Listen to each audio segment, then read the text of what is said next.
Bienvenidos amigos al programa institucional de la Secretaría Universidad Somos Todos. Mi nombre es Carmen Betancourt y estaré acompañada como todos los martes por el profesor José María Enderez Álvarez, secretario de nuestra universidad, llevándoles información de primera mano sobre el acontecer universitario. Nuestro tema de hoy, el sistema eléctrico nacional al borde del colapso.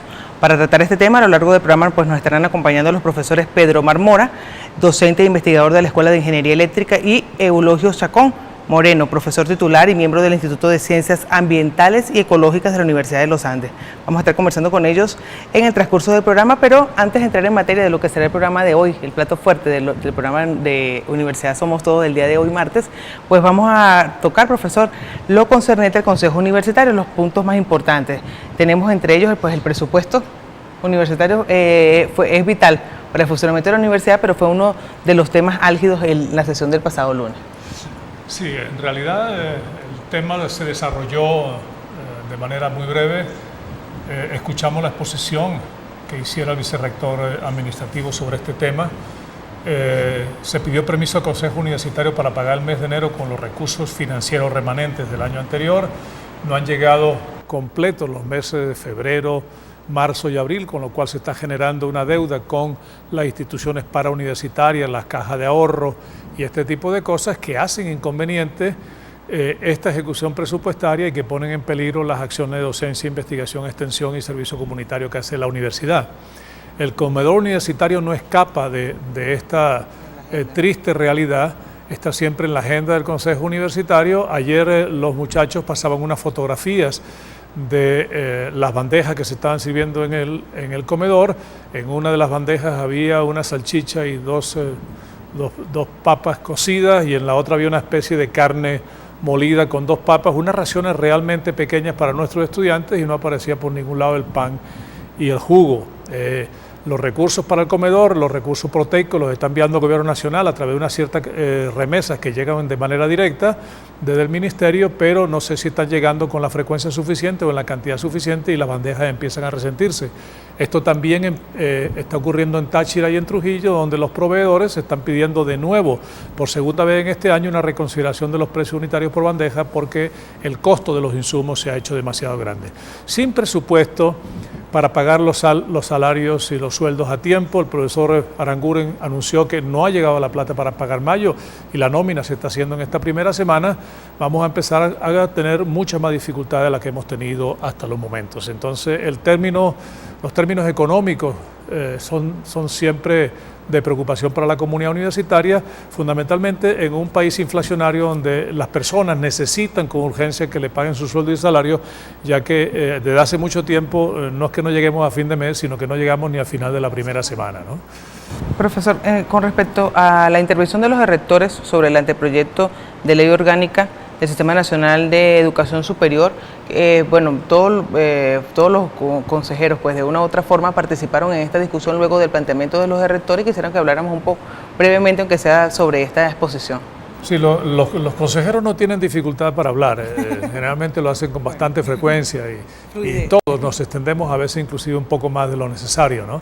En lo que coincidimos todos los consejeros es en felicitar tanto al profesor Mendoza Angulo como al profesor Vargas Contreras, no tanto por la exposición, sino por la preocupación durante tantos años a través del grupo de los rectores y la tertulia en ir configurando un debate sobre un tema que es definitivamente importantísimo para la universidad venezolana. Hay que recordar que el difunto presidente Chávez no le quiso poner un ejecútese a una ley de educación universitaria porque de verdad era un desastre, una ley en consulta que dejaba mucho que desear, y él tuvo en ese momento, digamos, la inspiración correcta de parar ese proyecto.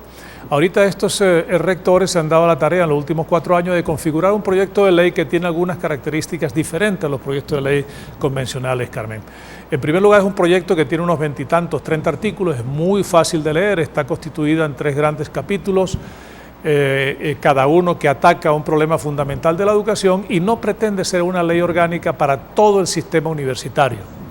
Ellos proponen que la ley de educación superior, que todavía está vigente, tiene un articulado muy comprensivo, muy eficiente, que se quede funcionando y que apenas algunos artículos relacionados con el CNU, que definitivamente se ha transformado en un organismo que no resuelve los problemas de la educación superior venezolana, que lo que hace es entrabarlo, que no discute la materia académica y que se demora montones y montones de tiempo en discutir materia administrativa. Se requiere un Consejo Nacional de Educación Superior mucho más diligente, mucho más amplio, mejor representado, donde se traten los problemas de la educación superior. Hay algunas cosas muy interesantes en el proyecto de ley, como la creación de un centro nacional que va a controlar todo lo que tiene que ver con la acreditación y evaluación del sistema de educación superior. Aquí se crean universidades prácticamente todos los meses, se transforman institutos y colegios universitarios en universidades sin tener la sede necesaria, digamos, bien fundamentada, las condiciones, la biblioteca, los laboratorios, y es conveniente que nuestras universidades sean auditadas por un organismo externo a las mismas, por una evaluación externa, que le permita decirnos en qué estamos fallando, cómo tenemos que corregir, como se hace en otros países a lo largo y ancho del continente. El proyecto ha sido muy bien valorado, se repartió de manera electrónica y se les pide, y yo también hago un esfuerzo de pedirle a los consejeros que lo lean, que lleven escritas inclusive sus recomendaciones, sus conclusiones, sus sugerencias, para que no transformemos la discusión de este importante proyecto de ley en una discusión de cosas en un lugar común, claro, y no tengamos los aportes necesarios. También se está colgando en la web de la universidad en un enlace para que cualquier persona universitaria o no pueda hacer su contribución a este proyecto de ley, que contribuiría a destrancar pues algunas de las cosas que están ocurriendo en el país, como es el caso de las elecciones universitarias, que tienen 4 años suspendidas por el Tribunal Supremo de Justicia. Profesor, una actividad que tiene prevista para el 6 de mayo con respecto también a un proyecto pues de ley, de la Ley Orgánica de Ciencia, Tecnología e Innovación, la tenemos aquí en la ULA, el foro es el 6 de mayo, ¿no? 6 de mayo de 9 a 1 en el auditorio de Fases. La Ley Orgánica de Ciencia, Tecnología e Innovación, llamada LOCTI, cuando se creó, cuando se aprobó, cuando se promulgó y se puso en ejecución, era una alegría para los universitarios, porque parte de los recursos que se drenaban de las empresas y de las industrias iban a parar en la universidad para realizar investigación y desarrollo. Desafortunadamente, como muchas de las cosas en este país, eso se politizó y esos recursos no han seguido llegando de manera adecuada a las universidades nacionales. Ahorita la nueva Asamblea Nacional ha tomado esto como una bandera. Acá se hizo un trabajo que se llevó a la Asamblea Nacional, un trabajo en el que participaron varias instancias, el vicerrectorado administrativo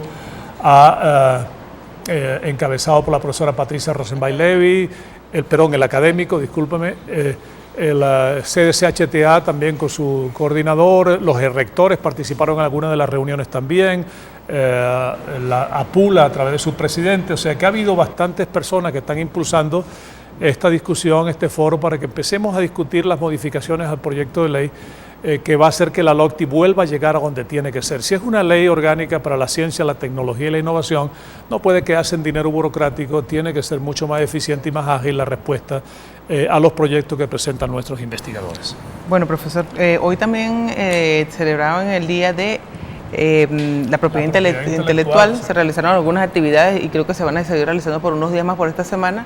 Quisiera que habláramos un poco sobre eso, no sé si participó en las actividades del día de hoy. No, hoy es un día complicado. Para mí como secretario. Hoy hacemos la revisión de la agenda del Consejo Universitario y tuve que resolver un par de problemas, pero sí escuché algunas cosas en el patio central, y cuando salí vi un grupo de gente que estaba conversando con el señor rector. Esta es una celebración muy importante, muy interesante. La Universidad de los Andes, a través del posgrado de propiedad intelectual, ha venido desarrollando muchísimo trabajo, y la coordinadora del rectorado también ha sido una persona muy inquisitiva, ¿no?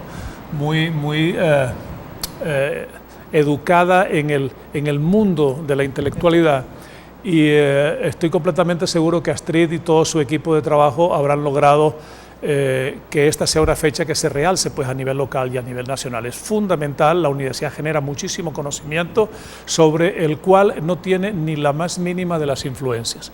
Las tesis que desarrollamos, los trabajos de investigación terminan muchas veces siendo utilizados sin que la universidad cobre ninguna regalía y sin que el país tampoco la pueda aprovechar.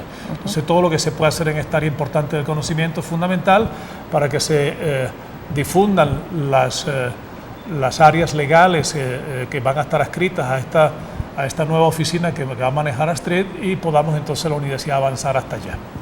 Sí, bueno, profesor, ya con esto podemos pasar entonces a recibir, por supuesto, darle la bienvenida a nuestro invitado en esta parte del programa, el profesor Pedro Omar Mora, docente e investigador de la Escuela de Ingeniería Eléctrica, asesor en materia de ahorro y planes energéticos. Bienvenido, profesor. Bienvenido, Pedro, compañero de trabajo, compañero de nuestras luchas políticas y gremiales también en la facultad hace muchísimo tiempo. Este es un tema, Pedro, que como tú bien sabes está en la boca de todo el mundo.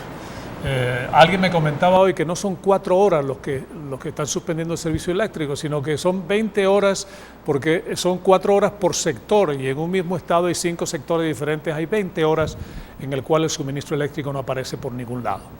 ¿Cuál es tu valoración de la situación actual? Tú como técnico, no como político, como técnico, ¿en dónde estamos en este momento? Gracias, ciudadano secretario, Carmen, por haberme invitado. Yo creo que podríamos continuar el programa del rector el día de ayer con otro gráfico para que los oyentes no vayan del programa. Realmente la situación hoy es demasiado grave. Ya el ministro, bueno, no fue el ministro precisamente, pero sí se sabe de despacho de carga que estamos con el Guri a 241.58 metros sobre el nivel del mar. Es decir, estamos a 1.58 metros de que se toque el nivel crítico. No crítico, de desastre que pueden tener las máquinas, 8 máquinas de las que están colocadas en Casa de Máquinas 2. 8 de las 12 que hay. Hay 20 máquinas en el Guri, 10 Casa de Máquinas 1, 10 Casa de Máquinas 2, solo que Casa de Máquinas 2 maneja 2 niveles de nivel de agua, uno a 236 metros y otro 23 metros más abajo. El problema está entonces en que el material térmico, el sistema térmico que tiene el país, no está funcionando a cabalidad. De los 18.000, si ustedes observan aquí el gráfico que tenemos sobre el computador, de los 18.215 de los 35.115 megavatios instalados hoy en día, tenemos 18.215 megavatios térmicos y 16.900 megavatios de tipo hidráulico. Para referir a nuestros oyentes, térmicos referimos es aquellos sistemas que trabajan con combustible e hidráulicos aquellos sistemas que trabajan con el agua. Pedro, yo hice un estudio para uno de los posgrados nuestros, daba una materia que era combustión, horno de proceso, y siempre la generación hidráulica era mayor que la generación térmica. ¿Qué pasó? Eso fue hasta el año 2013, 2012, 2013, cuando comenzó los sistemas de generación térmicos a incrementarse por encima de los sistemas hidráulicos. La razón fue política, evidentemente. Un ministro nuestro, acá de Ejido, no voy a dar tu nombre, pero todo el mundo lo conoce, se le ocurrió de repente que era mejor generar en forma térmica con los problemas inherentes a la producción de CO2 a la atmósfera que nuestros sistemas hidráulicos. Y dejamos en ese instante, en el año 94, de producir, ya los proyectos estaban hechos, de realizar realmente esos proyectos a nivel de construcción de alrededor de 7.250 megavatios que pudiesen haber sido colocados en el Alto Caroní, llámese Auripichín, Cayaurín, Tayucay, todos estos represas que están por sobre Guri, hubiesen hecho del Guri en estos instantes una represa regulada, no como está hoy en día, una represa al cual le quieren echar la culpa el fenómeno del Niño, y tenemos que decirlo claramente que el fenómeno del Niño no es el causante del problema eléctrico en el país. El gran causante del problema eléctrico en el país ha sido la deficiencia en el manejo de los embalses, producto de la ineficiencia gerencial que ha tenido el Corpolec y todas las empresas y todo el sistema eléctrico venezolano. ¿Cuál ha sido la inversión reciente, Pedro? Se habla, todo el mundo da cifras, ¿no? pero en los últimos 4 o 5 años, ¿cuánto se invirtió en generación termoeléctrica? ¿Cuántos de esos megavatios están disponibles hoy en día? ¿Y cuánto se requiere invertir para que el Guri sea solo una parte del sistema y no estemos dependiendo completamente de ese sistema? Bueno, a raíz del decreto presidencial de emergencia eléctrica que hizo el presidente Chávez, se invirtieron en el país alrededor de 60.000 millones de dólares.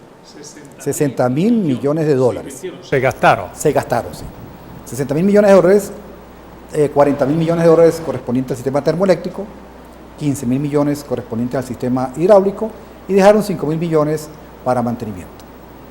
El propio ministro Navarro hace como 15 días, 14 días, le informó a la Asamblea Nacional que esa plata colocada en el país no se sabía alrededor de 30.000 millones de dólares. Se habían desaparecido, 30.000 millones de dólares. Alguien dirá que están en Andorra, que estarán por allá en las Islas Vírgenes, en algunas cuentas de algunas personas que estuvieron manejando esos recursos y hoy en día, en lugar de estar presos, pues seguramente algunos están premiados con embajadas, etcétera, y vaya usted a saber qué más premios le podrán haber dado en el país. Pero la inversión se ve materializada, o sea, por lo menos en el caso de las plantas, ¿están funcionando las plantas en las diferentes partes del país? Porque aquí no. No, es que el problema y si vemos ahora este gráfico, por favor, si lo puedes manejar, vean ustedes que de los 18.215 megavatios instalados, y estamos hablando con los megavatios que para el día de hoy están instalados porque se acaba ya de informar que Planta Centro va a colocar su sexta unidad con 600 megavatios y 45 megavatios que colocaron en la planta Juan Villegas en Barquisimeto, eso da esos megavatios instalados de tipo solamente térmico. De esos megavatios, 9.645 megavatios pueden funcionar. El resto está prácticamente no perdido, sino con un mantenimiento que resultaría muy costoso la recuperación. Pero están aquí en Venezuela instalados. O sea que en estos momenemos hay 9.545 megavatios que están activos, que se están mandando al sistema eléctrico. En el día de ayer, tenemos que decir que la información nos llegó muy clasificada, pero en fin, aparece en la prensa hoy en día, en algunos Twitter, en la pantalla del despacho de carga se observó que teníamos 6.789 megavatios disponibles en este instante. El ministro había dicho en días anteriores que teníamos 7.100. Y de nuevo tenemos que decir que el ministro no maneja muy bien la información de lo que es el sistema eléctrico nacional. Cuando manejamos valores de megavatios, manejamos números de punta, es la capacidad instantánea, es potencia. Lo que nosotros necesitamos manejar es energía, es decir, manejar la potencia en el tiempo. Si el ministro dijese, tenemos 168, 170, 180 megavatios o gigavatios hora día, eso es diferente porque manejamos una energía firme en el sistema térmico. Lamentablemente no lo tenemos y entonces hemos hecho uso del recurso hidráulico, no este año, desde 2 años atrás, sobreexplotando el Guri para compensar la deficiencia del sistema térmico en Venezuela. Muy bien, Carmen, nos están haciendo la seña de costumbre, hemos llegado al final del primer segmento, un segmento súper interesante que pone en manos de la gente información de primera mano de un profesional de la ingeniería eléctrica muy respetado a nivel regional y nacional, profesor de nuestra universidad, con quien vamos a seguir conversando en unos breves minutos. Quédense con nosotros, ya regresamos en Universidad Somos Todos, el programa institucional de la Secretaría.